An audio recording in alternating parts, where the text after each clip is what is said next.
Good morning, welcome. It's 8 o'clock. We're going to get rocking. Are we set? When I say go, you're going to stand up. You're going to walk toward 3 people you do not know. You're going to very quickly put your hand out. You're going to say good morning and what was one highlight from yesterday. On your marks, get set, go.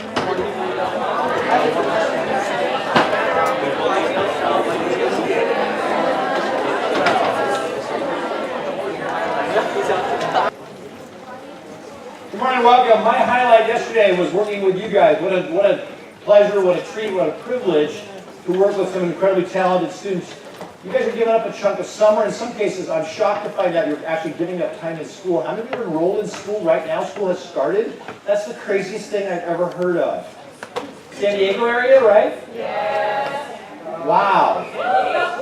So I guess you guys it's an advantage to be here instead of school. The rest of us are giving up summer, trying to get a little bit better at what you do in terms of being journalists, being yearbook, newspaper, online, broadcast journalists. It's a huge privilege for me to be a part of that. That's awesome. I had another highlight. I had a little break in the afternoon from teaching, so my wife and my son are here. They came and picked me up, and we went down the road a little ways. We got a little smoothie, and I sat down and I recognized a former student. He's the only student I know who's here at Pepperdine.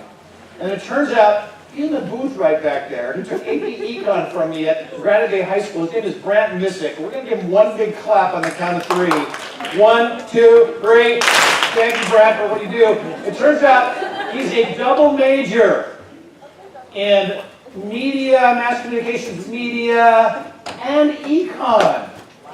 That makes him almost as geeky as me. We're going to talk about interviewing. Interviewing is the heartbeat of what you do. If you don't go talk to people, if you don't go interview people, you do not produce a yearbook. You do not produce a newspaper. You don't produce online journalism. You have to be able to figure out how to effectively go out there and talk to folks. I'm always surprised when I sometimes hear students reflecting back on earlier in their journalism career. I have lots of students who will be in my journalism program for a couple of years, sometimes a little longer. Some of the advisors in the room, they love it when some of you are coming back. How many are coming back this next year and it's your second year or even your third year? How many returnees do we have? We love you. Advisors love you because you know what you're doing. You've done it once and you're going to get better and better at it. You're probably editors now because you did a nice job your previous year. We love that. When I hear students reflect back on their early journalism experience in my newspaper online program, what I'm always a little surprised by, what I forget, is how terrifying it can be to have to go out and interview people for the first time. Especially when you are a younger student. If you're an incoming sophomore, or sometimes even incoming juniors, and now you're having to talk to seniors or faculty staff or administrators, it can be a little daunting. It can be a little scary. It can be difficult. I forget that. But students remind me that it's not necessarily the easiest thing in the world to come up and start asking strangers questions. We're going to try and give you some techniques. I've got some YouTube video clips that we've got embedded that we're going to take a look this morning and see if we can give you a few tools in your bag of tricks, in your tool bag, so when you get out of here, you'll be a little more comfortable, a little better at doing some basic interviewing. So, we're going to go through kind of a quick checklist, and then we're going to go into and see some commentary from a Pulitzer Prize winning journalist about how he does some interviewing. So we're going to start off with be prepared. So, depending on the kind of interview you're doing, the kind of story you're doing, if it's an in-depth news story, your preparation is going to be different than if it's a light feature piece. But do the kind of background research you can do. Do what's possible. Have some information in your head so that you're not completely empty, completely gapped. I was chatting with somebody at breakfast this morning, one of the advisors, who said that one of his students said that when she's doing an interview, she likes to do one-up. And this teacher asked the student, what's that mean? She said, I like to know enough about, I ask my friends who know that person a little about what they're about, what they like, what they do, so if the interview gets stalled, or if it's kind of awkward, I can talk about something I know they like to do. So, like Pokemon Go. How many of you do Pokemon Go? Yeah. We have anybody above? Ray, keep your hand up if you're above level 10. Level 12. 14. What level? 19. Anybody beat that?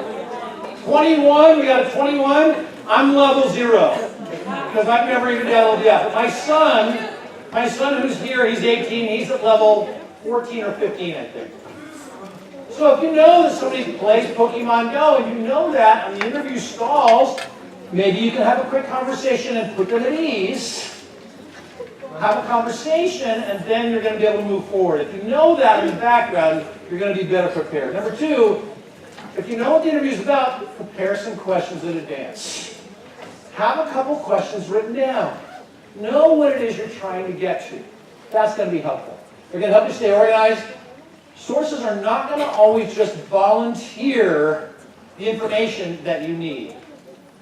So I'm going to ask one of you right now, can I ask, tell me your first name? Nellie. Nellie, would you be willing to be a volunteer? Well, you're not a volunteer because I'm going to ask you to do it. Thank you, Nellie. Would you stand up? You've been volunteered. So Nellie, I'm the journalist. You're the source. And I'm just doing a light little feature piece on students' opinions about the change in the weather this fall. It's gone from hot to all of a sudden fall is here. So we're going to do just a quick little picture and photo. I just need a quick little interview. Nellie, good morning. How are you today? Would you mind having a little conversation? Can I interview you?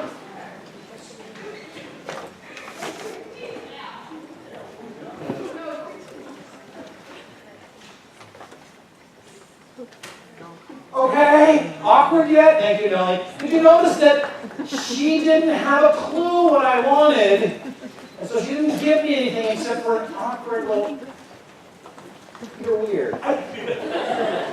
You need to be ready to ask what it is you need. Ask what you want. Have some questions ready.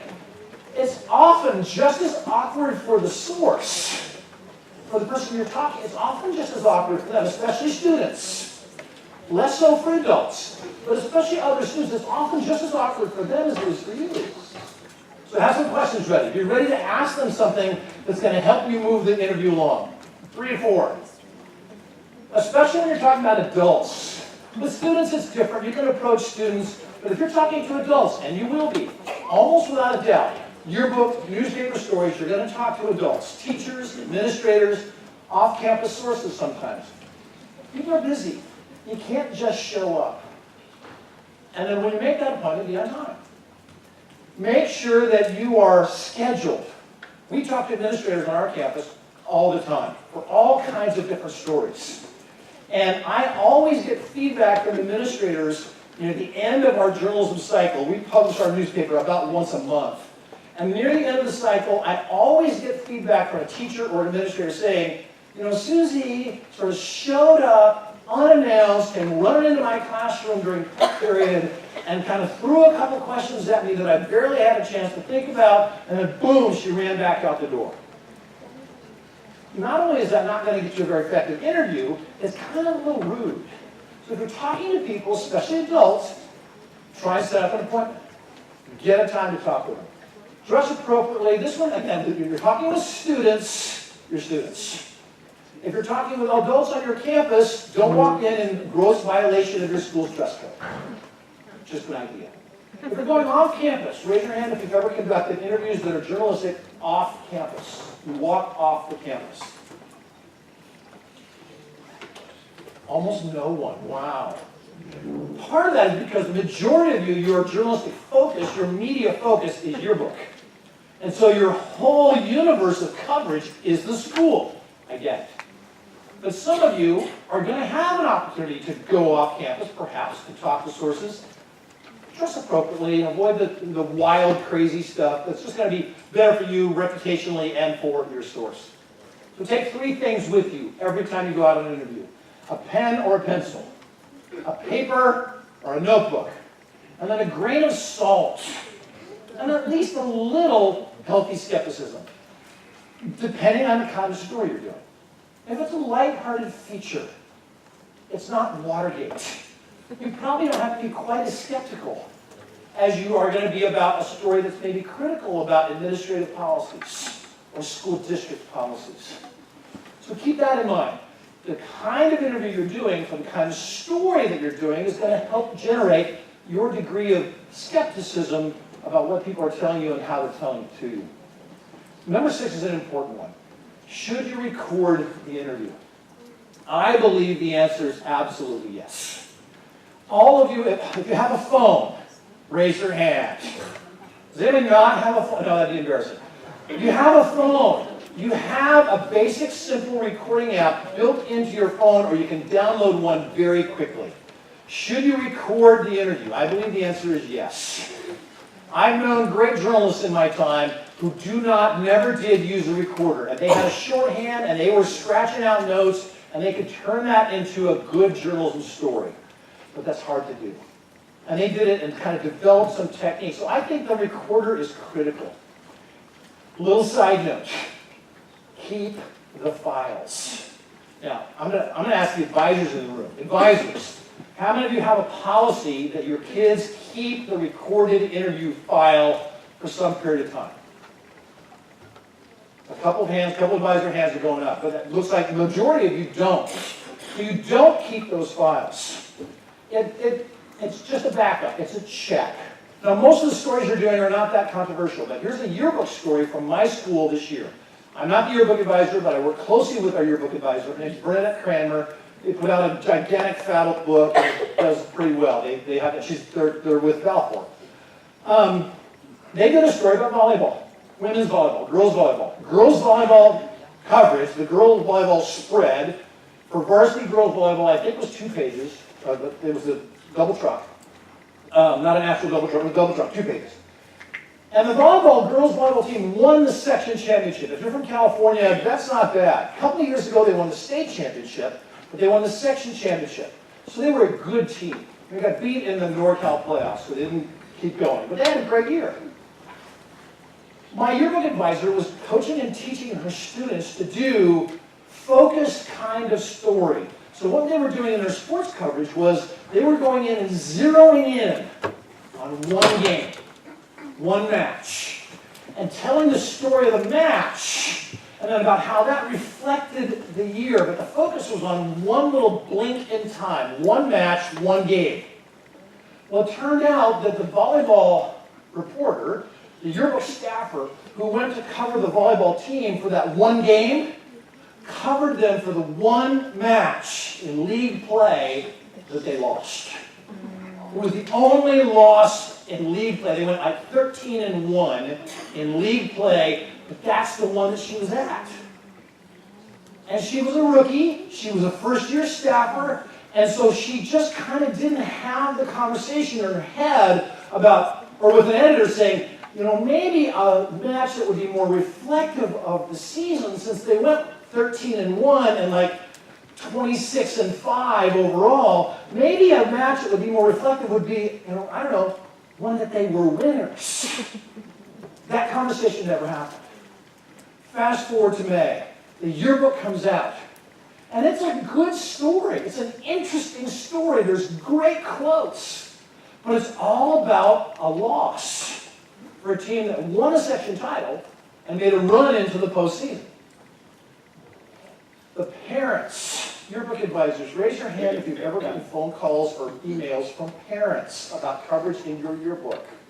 The volleyball, it wasn't the volleyball kids initially, the girls, it wasn't the team initially, it was the parents. 2 parents went crazy. And my colleagues sent me a copy of one of these emails and said, hey, you've been doing the newspaper thing for a while. Can you read through this and just kind of reflect on what you think I should say? So I read through this email, and this woman was insane. She was nuts, and it was all about this petty little stuff that no one would appreciate or even think was a problem unless you remember the team or one of about 3 insane parents. That's the only people who would know. For anybody who's just a general reader, it was a nice little story. That they had to struggle in this one match, but they ended up doing. All to say, should you keep the recording of the video? Because they were accused of misquoting people in the story. They were accused of not correctly giving, that the quotes were wrong. In one case, they said one quote was made up. She would never say that. In another case, they said, oh, you twisted her words. The context is wrong. They keep their files. They keep their interview item. They keep it as an MPEG or MP3 or whatever the files are. They keep those in a file. So they were able to go back and find the interview, entirely transcribe the whole thing, send it back to the parent and say, this is the transcription of the word-for-word interview, and here's the highlighted portion that was used in the story, and it's accurate. And that shut off the complaint. So I would keep files. In my case, for newspaper, I asked my students to keep files for a month. Because by the time the next newspaper comes out, we're pretty much done. For yearbook, nobody sees it. And then all of a sudden they see all of it. So I would suggest, my suggestion, I don't know how much of a hassle this is, the advisors can tell me that I'm nuts, but I would suggest keeping those interview files for the whole school year and into the early next school year after the distribution of the book before you dump them. I think that's probably important. Transcribing, how much of an interview do you transcribe? How long does it take to transcribe? How many of you have sat down and fully, entirely transcribed an interview? How long does it take? Other than the answer being really long. The estimate is for every 1 minute of spoken conversation, it takes you 10 to 15 minutes to transcribe it. Depending on how fast you type and how quickly you can, how much you can remember before you have to pause and type some more. So do you want to transcribe a 20-minute interview? Do the math. A 20-minute interview becomes a 200-minute, do the math, that's over 3 hours to transcribe that sucker. I'd say don't do that. Don't transcribe the entire interview. Instead, transcribe what? The good stuff. How do you know where the good stuff is? Here's the trick that I try, and I don't know how you do this with your phones, with your recording device. I'm old school. The advisors in the room are going to laugh at me. Some of you will too. I first began recording interviews on a little small mini cassette recorder with a little bitty mini cassette tape that big. And I would hold it in my hand and put my reporter notebook on top of it, and I would take notes, but I wouldn't take full notes because I could turn the thing to the side and I could see the little numerical roller that was rolling the number.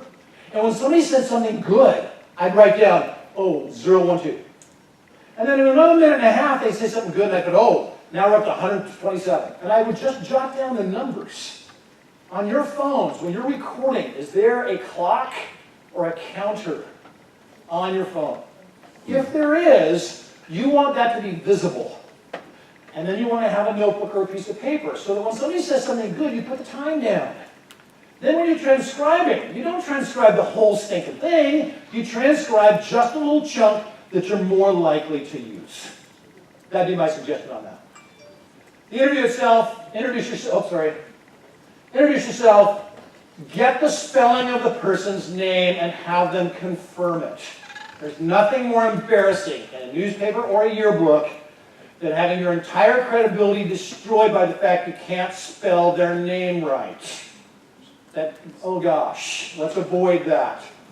Double check the dates and the spellings of any other names that might come up. Double check the basics. Start with easy questions. Be sociable. Make it a conversation. Which is why it's good to record, so you're not having to write everything down all the time, and why it's good to have some questions prepared in advance. Make it a conversation.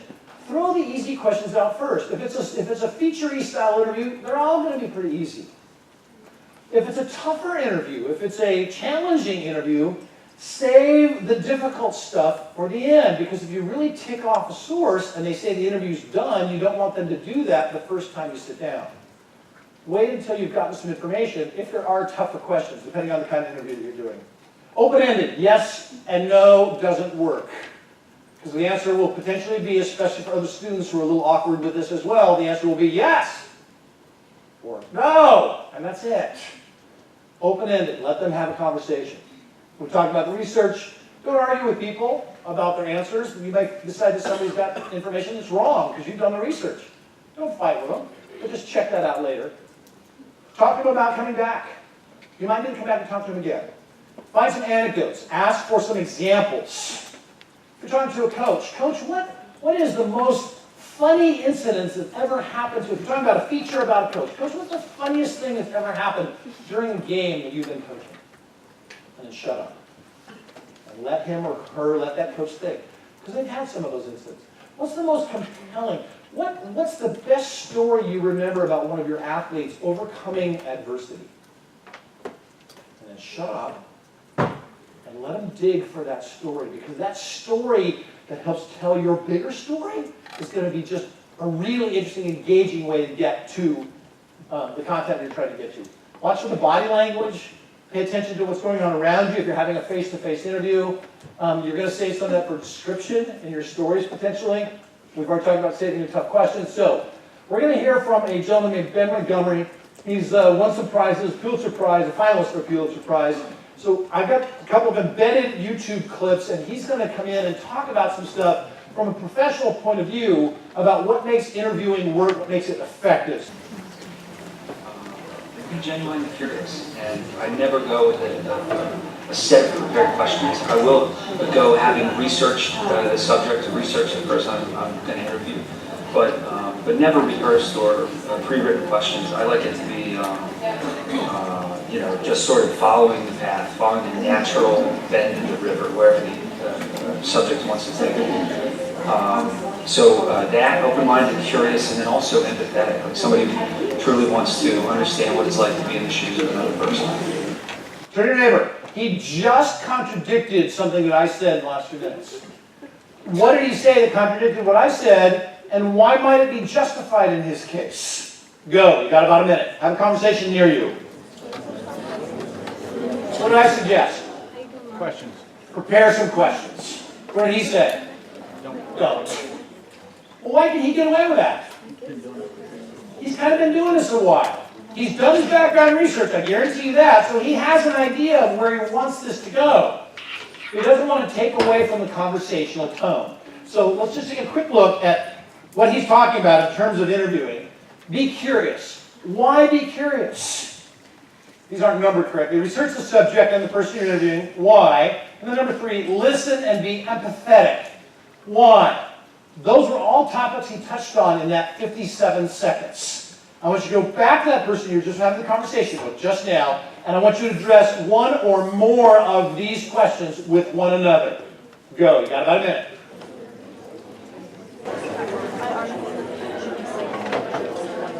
We have hammer number 2. We've talked about that already this morning. Research the subject, know something.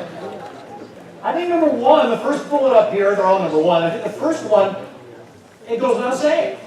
One of the reasons you're doing what you're doing is because you are curious. You might be a little shy, it might be a little hard for you to break out of that, but you are interested in other people and what they're about. I think an important one to talk about just for a second is that third one. If you're distracted by not having the questions ready, having to deal with a pencil paper, you will be not an active listener. You really need to listen. And I think the best advice I ever got back in the day when I was studying journalism, the best advice I ever got was ask an open-ended question and then shut up. Because people want to fill that blank space. They want to fill that gap, and they'll tell you great stuff. They'll give you information. So there's clip number 1 from Ben. We're going to get another one here in a minute. Katie Couric. Again, they're all number 1, sorry. But here are her highlights. She says, be warm, be honest, and open, a good host. Ask questions that don't require the yes-no. Particularly for broadcast. We've got a handful of broadcast folks in the room. Remember your audience. Let the person communicate. Let them have the conversation. So we won't be talking about that. We won't stop to talk about that. So why in person? This is in the age of contemporary technology, this is important. Why is in person, face-to-face, better than by email, by text, even by Skype? There's lots of reasons, and I'm not going to go through them all point by point, but there's lots of reasons why face-to-face interviews are better. They're often not as convenient. They often take more time. They're often more difficult to arrange. But they're better because you're going to get human interaction. It's a conversation. There's all kinds of problems doing it the other way, especially if you're doing it the other way and it's in text, either by texts or by email. Now the people don't speak the way they write. And the tone of the interview is going to be different if it's text-based instead of face-to-face. Please. Tell me your first name again. We talked this morning. Yeah, I'm Paul. Paul was the person that, you missed this because you came just about a minute late. I told the story about one-up. Yeah. Paul was the person that shared that with me. Paul, sorry, go ahead. No, over at my school, we've got a couple of coaches and sometimes teachers that their time is absolutely precious because in a full period day, they teach all periods.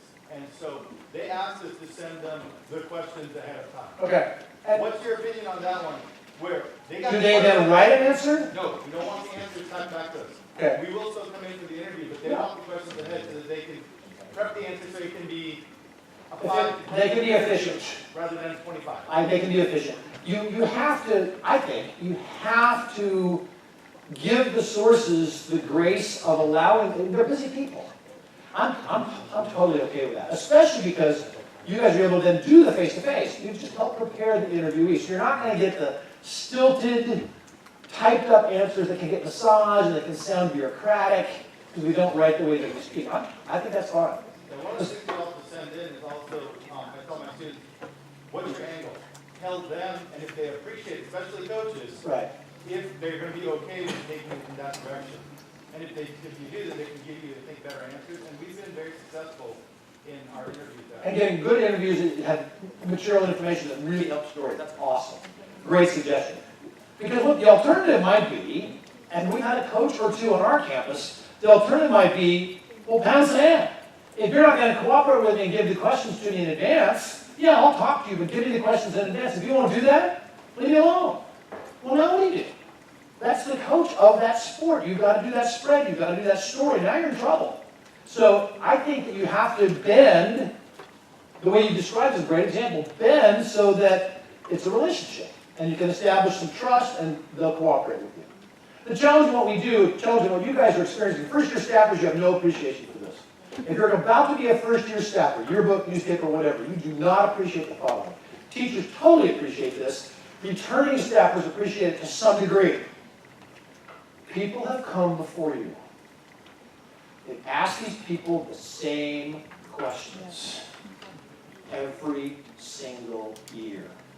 And some of them have done a great job, and some of them have done a crappy job. And you bear the consequences of everybody who's walked in front of you as a yearbook or newspaper staffer. So there's all this history and potentially baggage. Your job as a new staffer or as a returning staffer, in my opinion, is to overcome some of the potential stupidity that's happened. We had lunch yesterday as advisors. And I was so impressed. I don't do yearbook. And I told the advisors in the room yesterday at lunch, I said, I do online journalism. If we mess up, we go to the back end and we fix it, and it's done in 30 seconds. I do print newspapers 8 times a year. If we mess up, in 3 days, nobody cares anymore. It's a newspaper. You wrap and stuff stuff in boxes, and in 3 days it's gone. Yearbooks are forever. Forever. What your yearbook advisors do in this room is amazing. And it scares the crap out of me, and I'm not doing it. It's scary. So resolve, as staffers, as you're walking through the process this year, to do great journalism. Because that will help solve some of the trouble that's come up in years past. And there's a lot of advisors in the room that are here, and it's their second yearbook coming up. A couple people, it's their first yearbook coming up. But there's some vets. There's some folks who've been doing this for 10, 15, and 20 years. So they've got a pretty good reputation built. The average in California is much shorter. Most advisors in California, and I think this is probably true nationally, don't stay in the job super long because it's a hard, potentially scary, even potentially dangerous job.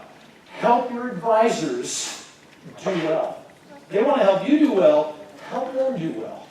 And that's kind of what we're talking about. Thank you for the question. Appreciate it very much. So yeah, adapt things, tweak things in order to make it work better for you. So let's go on to things that go right or wrong. Our friend Ben Montgomery is going to talk about letting sources feel comfortable. Tuesday of last week was horrible. And it was, I don't know the lesson, but it was a 15-year-old boy who had bowled 2 perfect games back to back. And I thought, this is a great story. He almost bowled a 3rd. And this is a great story. I'm going to go interview this guy at the bowling alley. You know, and write it up. Nice little short story, easy to do. Everybody would like it. And I got there, and he was antisocial and awkward and silent.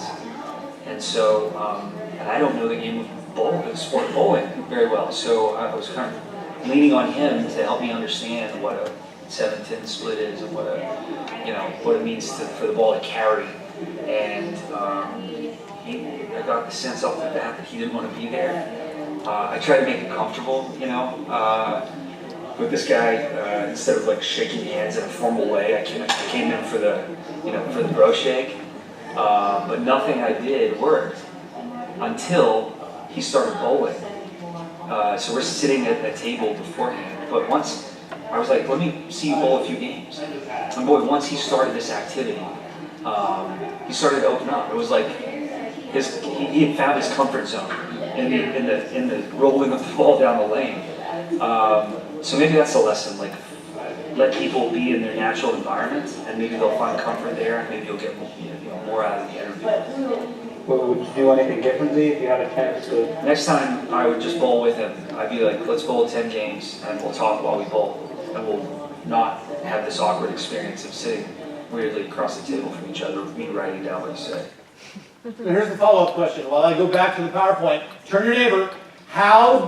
What's your experience with, whether it's an interview situation or just human interaction, how do you put somebody else at ease? Go. Got about a minute. Person, you can try and figure out ways to put people at ease, like he did by actually bowling. Something that put this subject at ease. What if you can't? You can try phone interviews, you can go email, Skype, Google Hangout, FaceTime. There are pros and cons with each. What are some of the things you have to be careful of? What are some of the things you have to be wary of? Handle these kinds of things with care. Texting, social media messaging, they can be great for setting up the details of being able to sit down, but people can massage what they say if it's a written form of communication. And I don't know how often you Skype. I don't do it a lot, but both of my kids did study abroad. I have 3 kids. My daughter's 26. My son just graduated from Berkeley. He's 21. And then I have a son who just graduated from high school and will be a freshman at Sonoma State in Northern California. When my older 2 did study abroad, my daughter went to Spain and my son went to Scotland. We did the whole Skype thing. It's incredibly awkward. It's just weird because one day your face is just blown up anyway. When you're an old fat guy like me, it's even worse. And so it's just, and then you want to, Connor, show us your room. So he picks up his computer and he's showing us his room, and it's just kind of awkward. It doesn't work well. It's not natural. So something for you to be aware of. You're going to want to make sure you're verifying that the person who's responding is the person who's responding.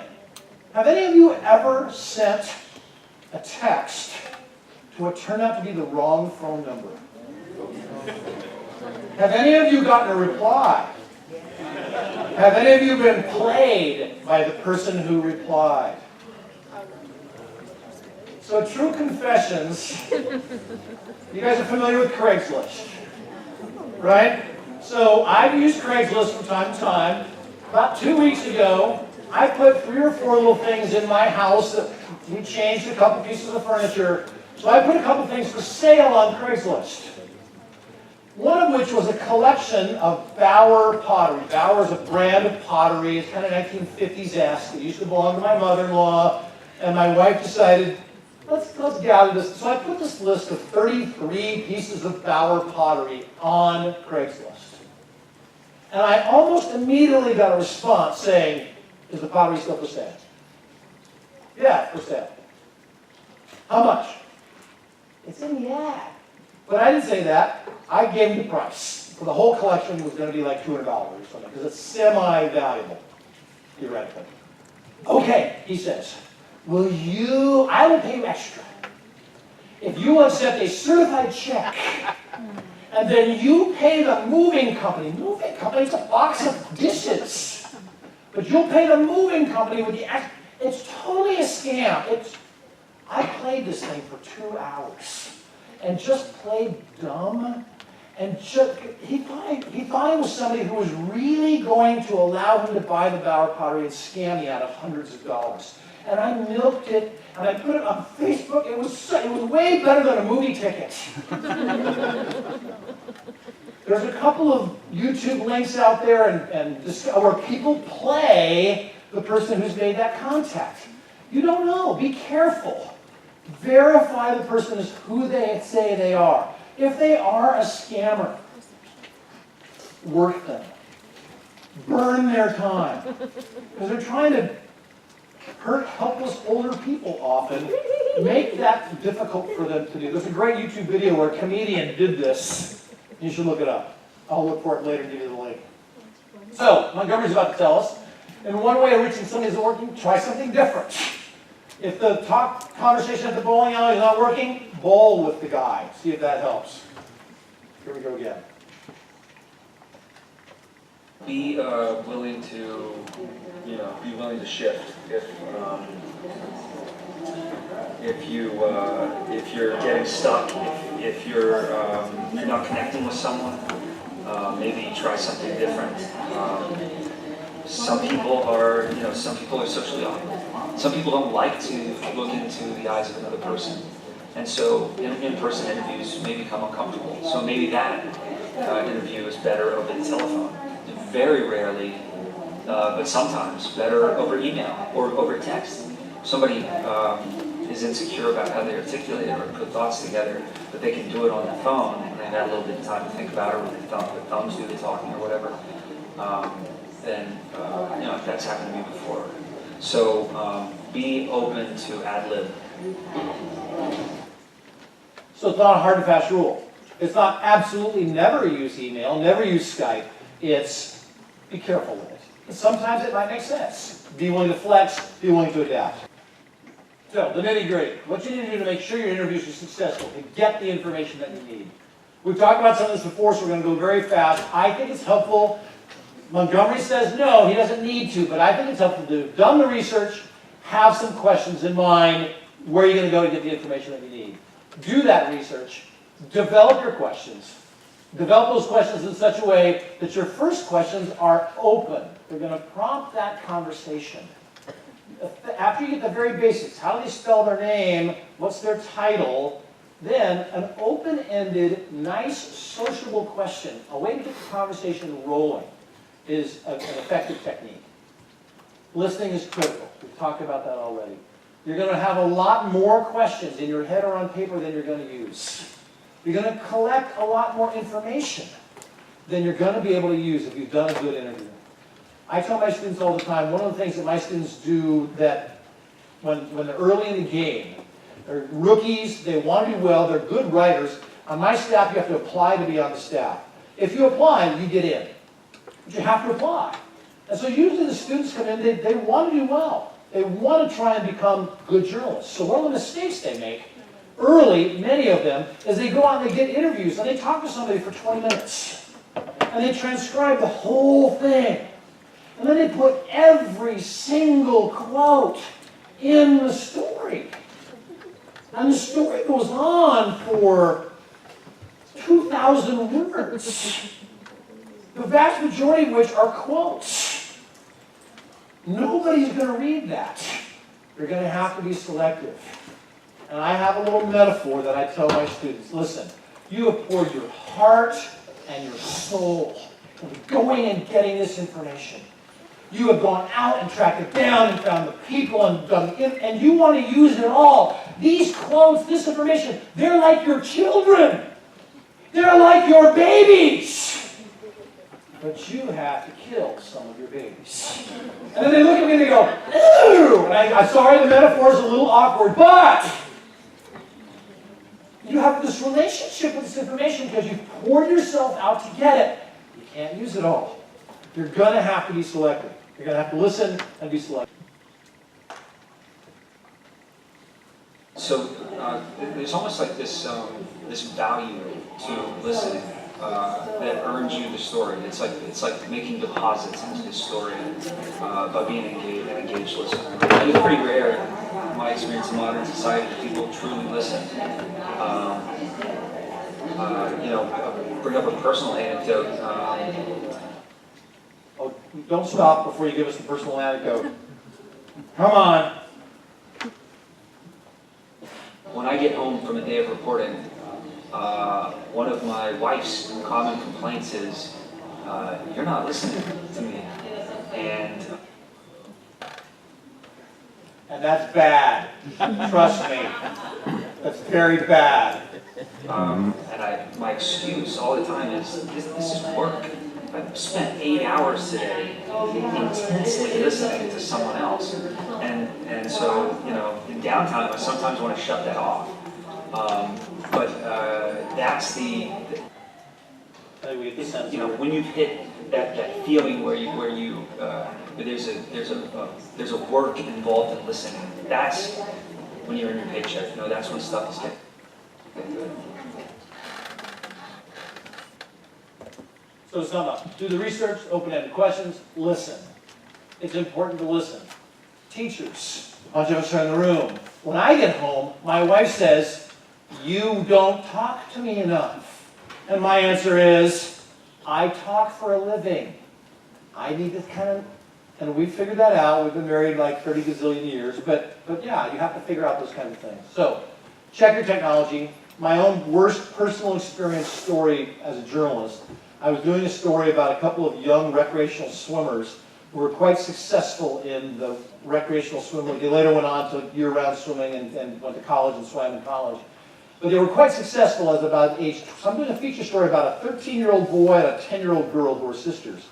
And what made it more interesting, more compelling, was that their mother had just died in the previous 6 weeks after battling cancer for a length of time. And I sat down, I got myself an invitation to their home, I sat at their table, I set my recorder up, and we had a compelling, in some cases it was sad, their situation was tragic, and they were willing to share it. I mean, it was amazing how open they were willing to be. And the interview must have gone for 45 minutes. And the father was there too, so it was his former wife had died, and the mother of their children had died about 6 weeks earlier. They were successful at swimming, but they had experienced this personal tragedy. 45 minutes, I profusely thanked them. And then I walked out the door, and I went back and sat down to transcribe the interview, and my battery was dead. And I got, out of a 45-minute interview, I got about 7 minutes before the battery shut down. And which is one of the reasons why I think it's important, if you're doing the transcription thing, we're going to come back here. If you're doing the transcription thing, the issue with transcription, do it right now. Because what I was able to do in that case was I sat down and I just typed it up as best I could from memory. And then I sent it to the father and I said, hey, normally I don't do this. I don't send the transcription of the interview to the interviewee. But embarrassing admission, my batteries died on our conversation, and I don't want to try and come back and inconvenience you, so I've recreated as best I can. Would you read through the interview and tell me if these quotes are accurate? And he very graciously did so and made a couple of corrections. He fixed a couple things, but I was able to use it. But you don't want to do that if you can help it. Check your tech. I got a little bit more, but we are out of time. So what I'm going to do is I'm going to encourage you, as you go forward today, and the next day and a half, 2.5 days, talk to people. Have conversations with people. Glean what you can. Practice listening. Practice thinking about being intentional about that. And you're all going to go out with one clap, and you're going to go out and do good journalism. 1, 2, 3. Thank you. See, have a good rest of the day. 9 o'clock, I think is what you're on, right? 9 o'clock?